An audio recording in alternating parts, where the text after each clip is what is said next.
Dobro večeri, убав сон, кој ќе легнавте.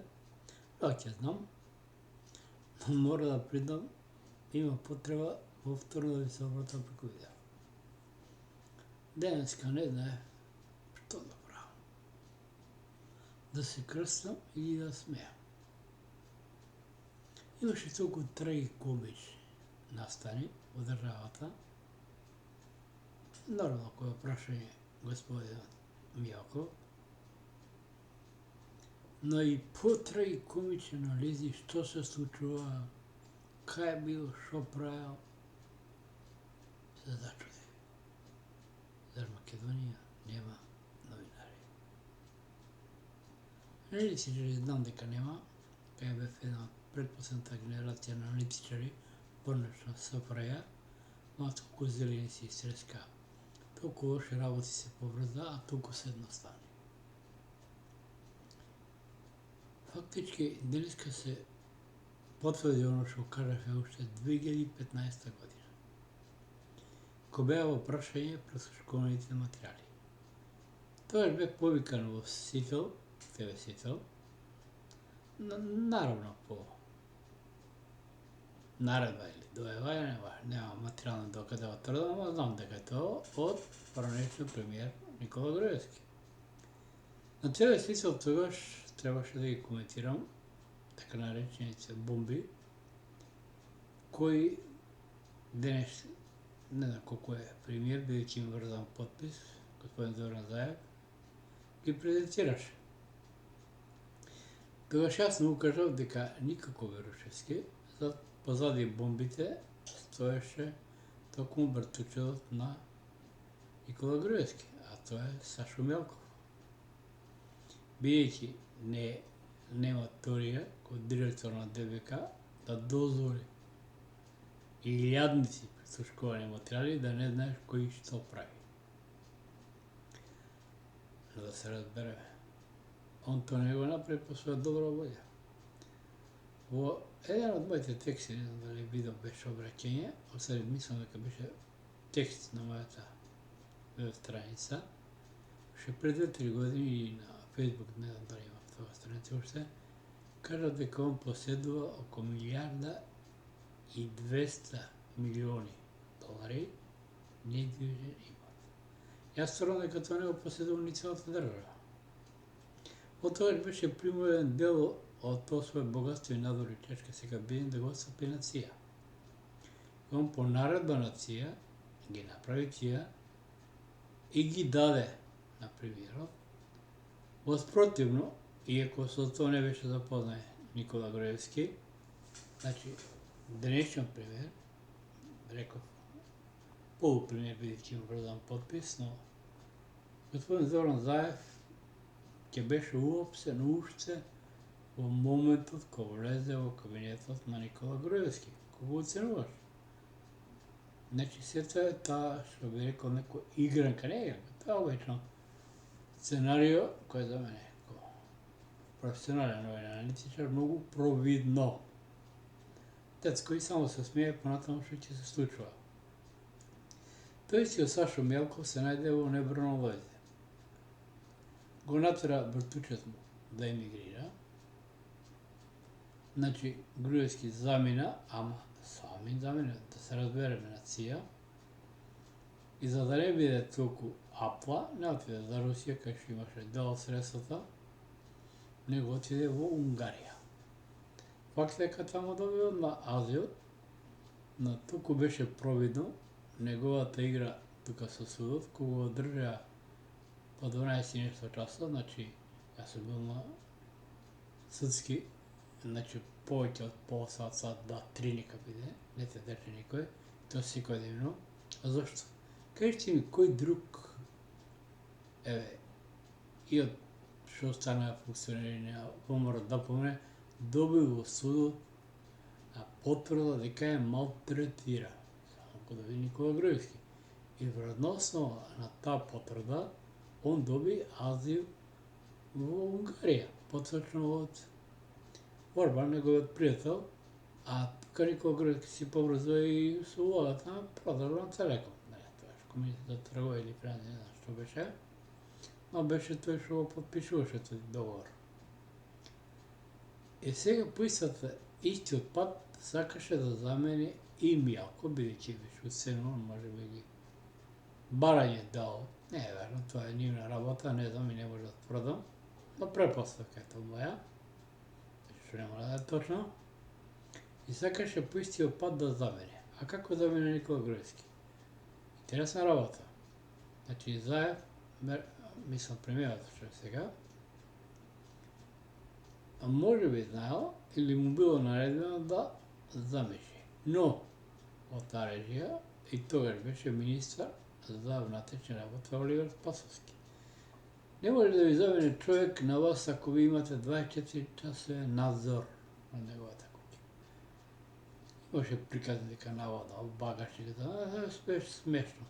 Беше убаво испратен. Примен, наравно преку Косово, примен на српската граница и од тамо со српските разновачки служби или поточно унгарските кои го чекале со кола и однесен во Унгарија. По истиот пат сакаше да замени и Мијалко. И слушајќи вечерашните подоци, не знам колку се точни, поточно на ТВ Алфа, најверојатно не ми текнал како се качува од Инфомакс, кажува дека дошол до Белград. Но таму морал да се врати. Што значи тоа? Дека Груевски му вратил на буквално на Мијалков за оно што он му го направи да е денеска надвор од Македонија. Токму така. Значи, го навлече да појде по истиот пат, во Србија доби корпа и мораше да се врати во Македонија. Интересно беше денеска и пресконференцијата на Зоран Заев. Актуелно полупремиер, значи он наскоро ќе се ослободи од тоа, има и превремене избори, ја ви кажам, моите анализи што зборуваат, значи, први права не сум партиско племе, не ме интересира, мене ме интересира само Македонија и мојот македонски народ. Но не сум националист, да се разбереме, ја ги се почитувам, особено власти си му капа, значи не ги мрсам. Но, влашкото лоби го погребува влашкиот народ. Тоа они сами ќе се видат на крајот. Бидејќи влашкото лоби влада и со само и се обора, само едното е од Егејскиот дел, другото од Морско поле. Значи, ќе дојде до нивна меѓусебна пресветка, но тоа е нивна работа, не е моја. Да ви докажам циркусот со Мијалков. Многу смешно ми беше личност, што имала 40 температурите, една недела не може да стане од кревет. Втора работа, како се појава. Но тука мора да кажам дека многу интелигентен потек направи примерот Зоран Заев. Кој е тоа? Прво, кривични пријави сега да може да заработат сите од семејството на Мијалко. Зошто? И неговата сопруга и сите, никој не сакал да се работува. Значи се знаеле каде и што е. Нема теорија да не знаеле. И втора работа. Он го каже како го натера Мијалков да се врати. Не знам колку е тоа законски, ама не е ни толку битно, битно е резултатот. Значи, буквално им се закани дека имотот ќе му биде целиот блокиран и одземен, а најлошо човекот ќе удри со джепот. Значи, од тие причини Мијалков мораше да се појави назад, но и втората причина, што му Белград сигурно се обидел и не добил азил од ниједна земја. По наредба на Нормалција. И се појави повторно во Скопје. Сега, во петок ја очекувам да му се ко казна, бидејќи го испровоцира Заев, не се држал до договор што го имале, ќе добие максимална казна. Но кој стои посреди? Интересна работа е се, например, мислам дека е на 21 април, не ме дали се за збор, Конгресот на СДСМ. Единствен против кандидат до СДСМ, во СДСМ на Зоран Заев, може би е само Оливер Спасовски. Он се залага минатата година Значи пред предвидените избори беше уведен технически премиер и вероятно петициите му пораснали. От не е можно на два пъти иста работа да се случи, първо да замине Груевски, после и Мялков.